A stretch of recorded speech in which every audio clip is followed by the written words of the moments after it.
I met Claire 2 years ago at a friend's housewarming party in Portland. She was standing by the kitchen island, glass of rose in hand, talking about how she couldn't stand people who pretended to like hiking just for Instagram.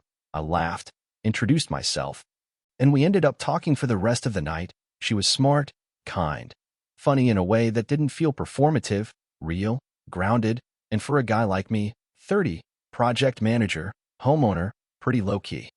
She felt like a miracle I hadn't dared hope for.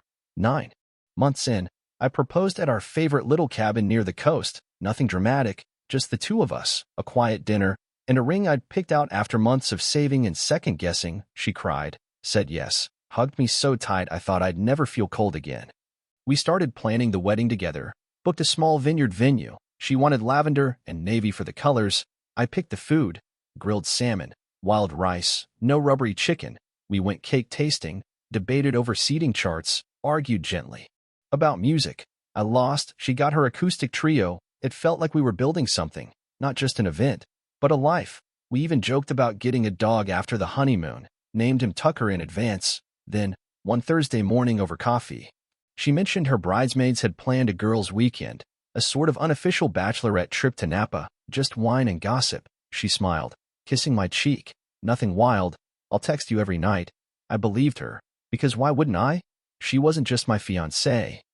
She was the woman I was going to marry, or so I thought. It was Saturday night, 2 days into Claire's bachelorette weekend. I was home alone, watching some old episodes of Top Gear with a beer in hand.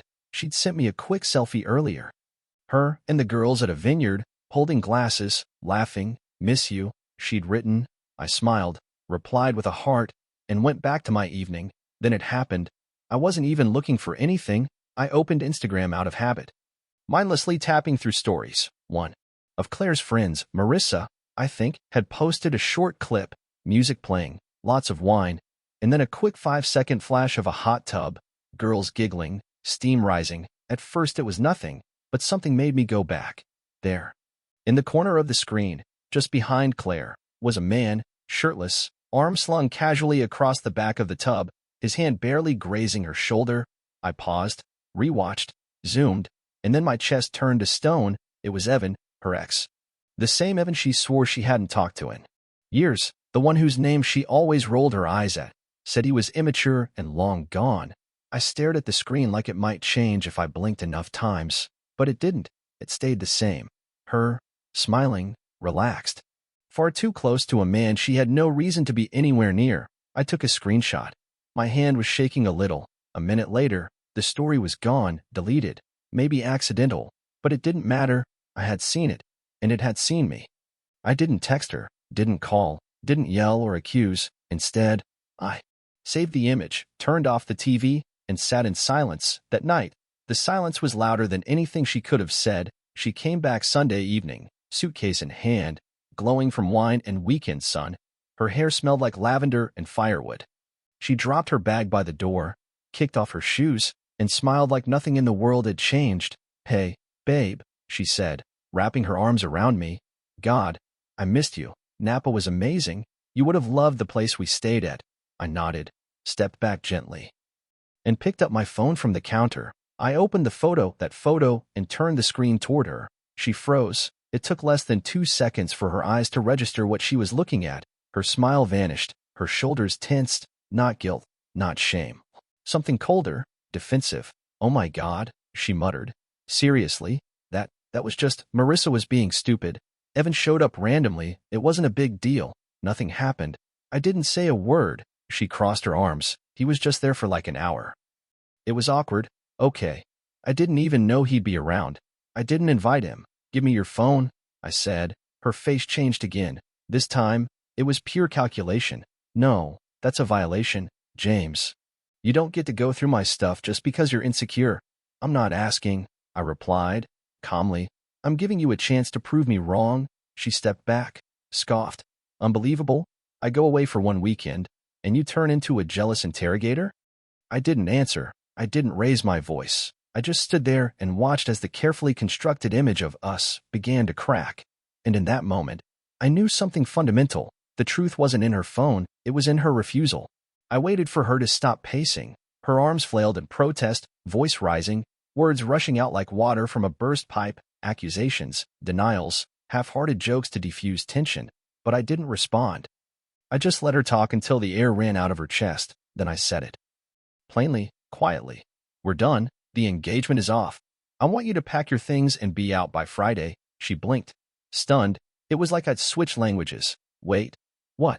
You heard me. James, come on, she said, laughing without humor.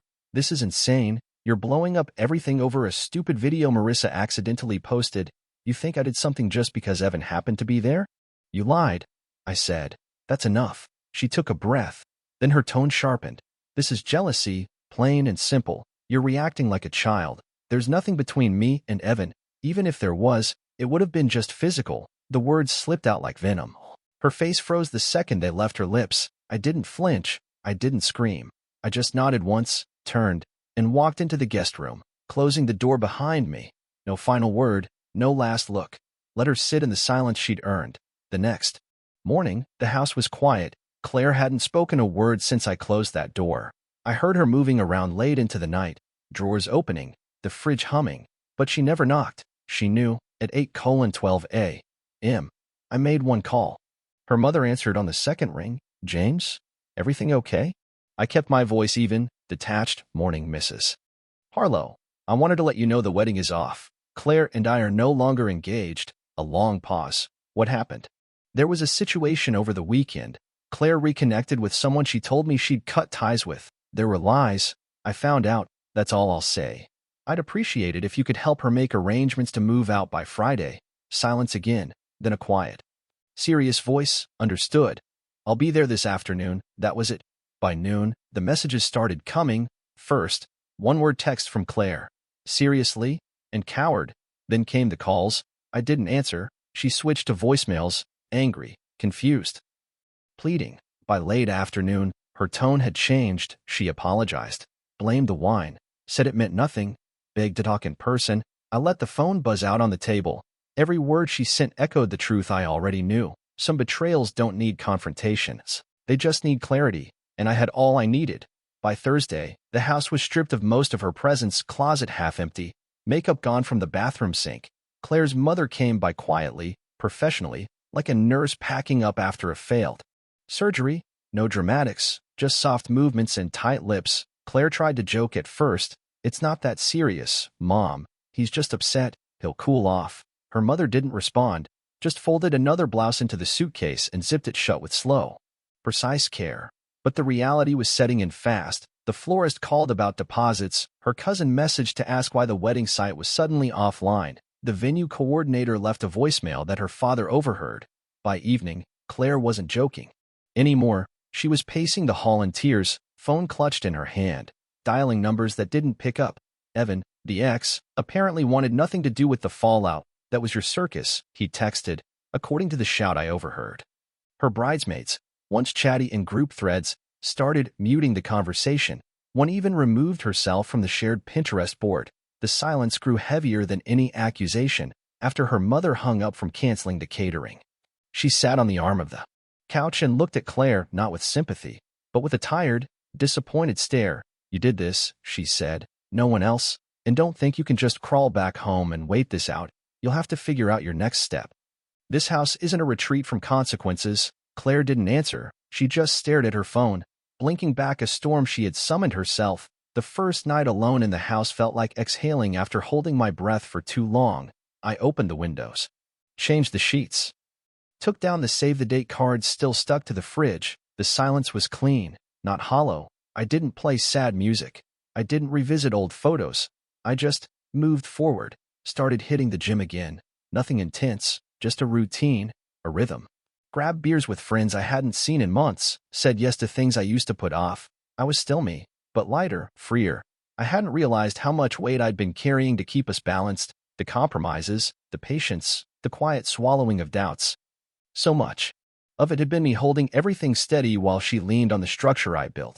Then, last week, a letter came in the mail, no return address, but I knew the handwriting. She wrote about regrets, about missing what we had, said she hoped I'd remember the good. I read it once, then dropped it in the trash with yesterday's junk mail. 6 months later, the house looks different, lighter floors, Clean white walls, new bookshelves where the wedding planner used to sit, the deposit refunds and saved. Honeymoon budget went into the renovation, not out of spite, out of renewal. There's no bitterness left, just clarity. I don't replay what happened. I don't need to. I chose peace over chaos, truth over illusion, and that choice, that boundary, was my beginning. Freedom isn't walking away. It's knowing you never had to beg to be respected.